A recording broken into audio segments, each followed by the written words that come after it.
Bonjour et bienvenue dans cette deuxième partie du cours d'optique de terminale où nous allons étudier les lois de la réflexion.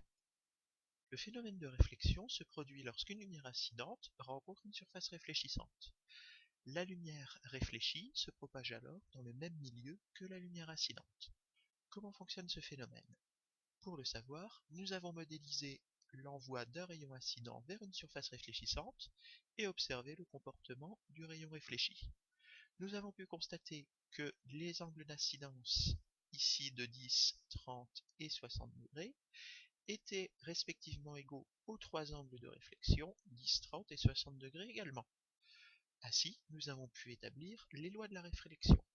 Première loi, le rayon réfléchi est dans le plan d'incidence. Cette loi est celle qui nous permet de tracer des schémas en plan. Deuxième loi très importante, l'angle de réflexion est toujours égal à l'angle d'incidence. Nous pouvons noter R égale I. Ces deux lois nous permettent de comprendre comment fonctionnent certains objets, par exemple un miroir. Ainsi, si nous observons notre ami Ryan qui se regarde dans un miroir, nous allons pouvoir comprendre comment se forme son image. Pour cela, considérons un premier point A. À partir de ce point, nous allons isoler deux rayons lumineux. Premier rayon va rencontrer le miroir de façon perpendiculaire. Son angle d'incidence est nul, le rayon réfléchi repart donc avec un angle de réflexion également nul. Deuxième rayon, cette fois-ci, a un angle d'incidence non nul.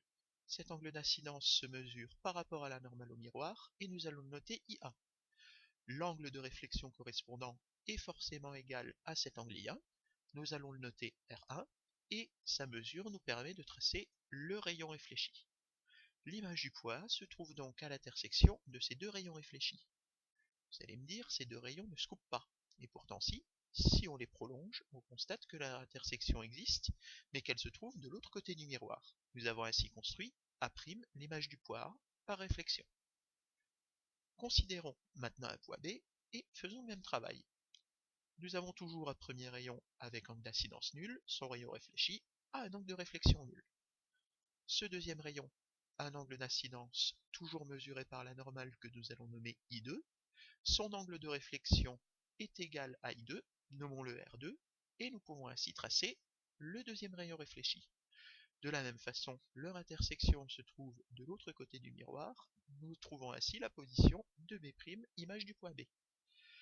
Ainsi, si nous observons ce que voit Ryan, il voit donc son image de l'autre côté du miroir, nous appellerons ça une image virtuelle, et cette image sera retournée par rapport à l'original. Voilà pour le phénomène de réflexion. Dans une prochaine vidéo, nous étudierons le phénomène de réfraction. Merci de votre attention.